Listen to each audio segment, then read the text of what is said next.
Our goal is to visit all 212 municipalities in Slovenia. And this week we are in municipality of Vipava. This is our route, which is gonna take us about 50 minutes. You can see it's big.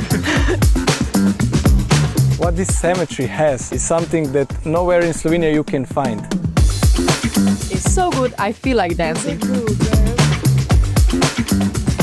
But we have a little more for you.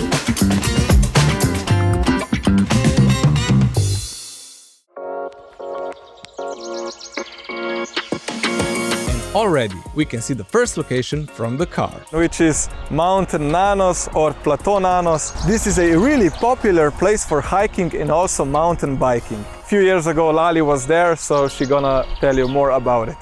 We hiked for about 2 hours and 20 minutes. The trail was really nice, with stunning views in every direction and beautiful nature all around. When we reached the top, it was unfortunately covered in fog, so we couldn't enjoy the famous view. But luckily, we could warm up with some pasul and tea. All in all, a lovely hike, and we definitely do it again. The south and east parts of the plateau are protected as a natural park because of rare plants and clean nature. Our next location, but first we need to soak up this beautiful view. Yep. We are at our next location, which is the Lože Castle. It overlooks the beautiful village of Loze, and it was built in the 12th century. Around 1675, Janez Judith Kobenzel built a mansion on the site, which was home to rich families until World War II. Today, Lože Castle might seem forgotten, but it's slowly coming back to life. A non-profit group has started restoring and protecting it step by step. So let's check it out a little bit. As you explore the grounds, its architectural beauty and rich past begins to unfold, telling a story that's never really been lost.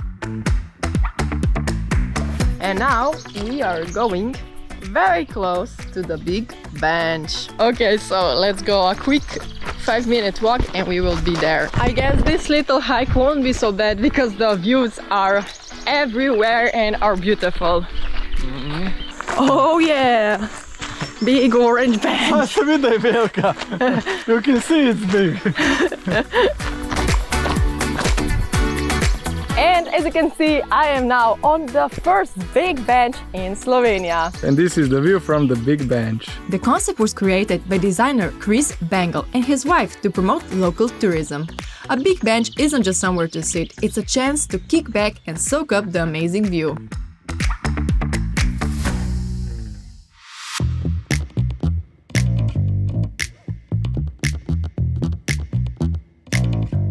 Okay, so we are in front of the Lanthieri Mansion, which was built in 1659 and stands in Vipava's main square. It was once a cultural and social center which hosted a lot of famous people. But as you can see, now it's fully renovated and houses a university. But of course, guests can always check it out. So let's go!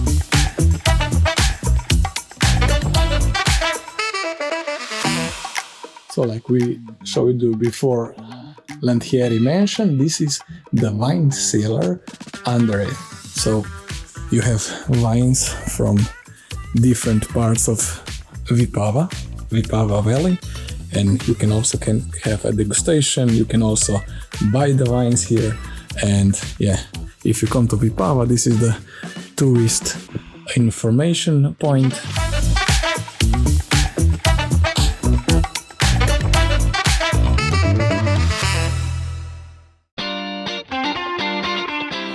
Welcome to Vipava, where Vipava River has its source. So under the slopes of Nanos. So Vipava River has more springs, as you can see.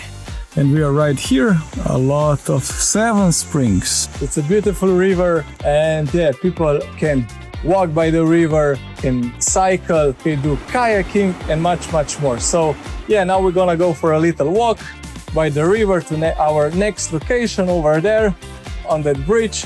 Let's go, Layli!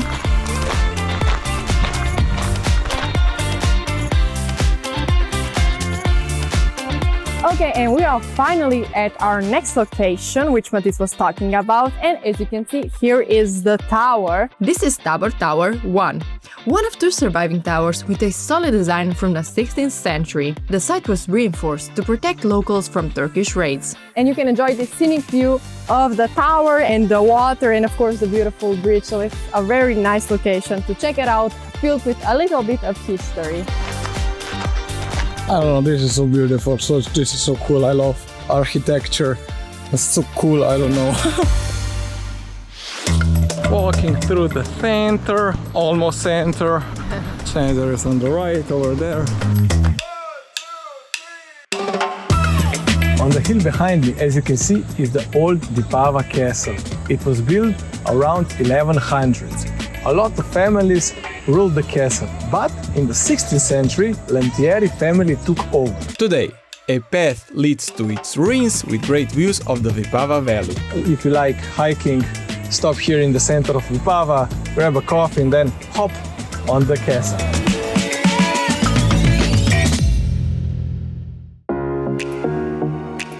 So now we are in front of the cemetery, and what this cemetery has is something that nowhere in Slovenia you can find. Can you guess what it is? Here's a hint. It's ancient, it's massive, and it came all the way from Egypt. Yep, you are looking at actual red granite Egyptian sarcophagi. These were discovered near the Great Pyramids of Giza and date back to around 2450 BC. Anton Laurin was a consul general, explorer, and Egyptologist. He brought two red granite Egyptian sarcophagi to Vipava. Now his parents and his son Albert are buried here. Now it's time to fast forward a few thousand years. Let's switch gears and dive into a whole different chapter. We're headed to Vipava War Museum. As you enter, the past takes over. Flickering lights, distant gunfire and echoing footsteps recreate the tension of the Esonzo Front, or Soška Fronta, a fierce World War I battlefield between Austro-Hungarian and Italian forces. Room by room, you walk through history. A field hospital with worn bandages and medical tools, a workshop where blacksmiths and tailors kept the war machine running, a commander's quarters still holding maps and letters from the front, and deep underground, a cavern, once a shelter, now a time capsule. This whole experience was created by Staff Sergeant Mitja Močnik, a veteran and historian who spent decades collecting and preserving these pieces of the past. Cool museum, as you could see, World War I. But we have a little more for you, just in a bit.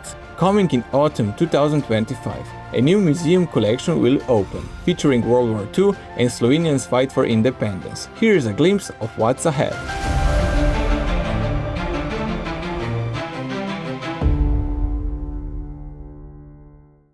So now I will say something in Slovene for my brothers Max and Mike. A se spomnite, oziroma ali prepoznate, kje sva? A se spomnite? Tele sta bila kar velik. Vsak po pol leta, pa še kaj po mojem. So back to English. And of course, no visit is complete without a taste of the region. Inn Podfarovž awaits, with a tasting menu that blends tradition, creativity and a few surprises. Ah, so beautiful, look at this. We're seated on the terrace, with the Vipava spring quietly flowing nearby, a moment that absolutely calls for a glass of sparkling wine. Yes. So good. We're sipping this Penina Zelena from the Vipava Valley, fresh, aromatic and delicious. Very good. And now, a hello from the kitchen to kick things off. What? So, a little bit sweet and then pasteta.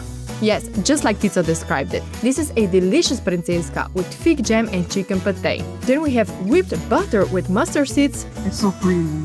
And a chilled Farosh beef soup done their way. What? It's so interesting, right? Damn. It's so interesting. This is such a special way to start a degustation. Oh my god, this meal, guys. The soup, unlike anything we've tasted before, truly one of a kind. This next appetizer is so good I feel like dancing, though I get shy pretty quickly. This is a marinated trout with fennel, lemon mayo, peas, ponzu and lemon oil. Crazy boot. This is the food for Layli. Also for me, of course. But she loves fish. As we've seen so far, it's definitely worth checking out Definitely. because, oh my god, And it's so good. Yeah, it's close to the center. It's like 2 minutes from the center, from Lanthieri Mansion. Like, if you come here, you check the center and you definitely need to eat here. So, Yeah. perfecto. Let's see what else they have in store for us. Here comes fregola, with basil, sun-dried tomatoes and dried olives, topped with stracciatella cheese and a tomato espuma. Lali, jump in. Ooh, good bite, huh?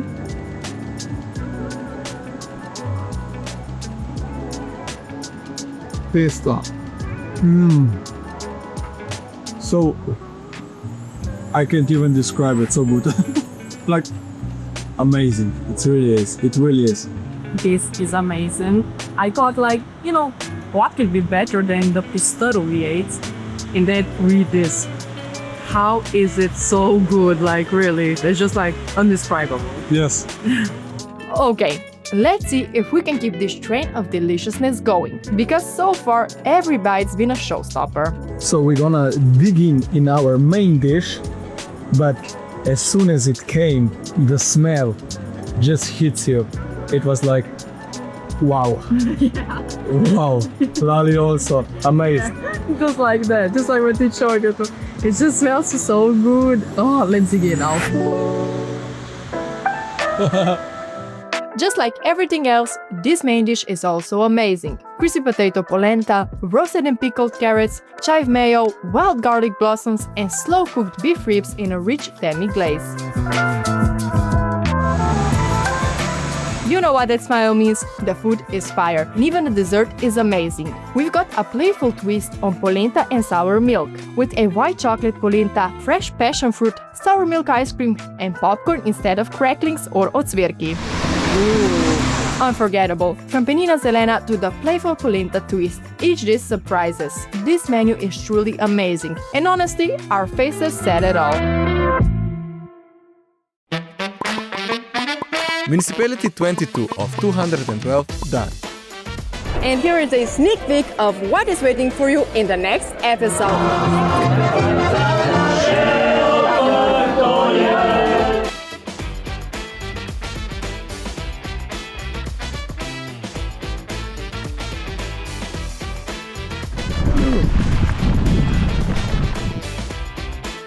Thank you so much for watching, guys. See you in the next one. Bye. Bye.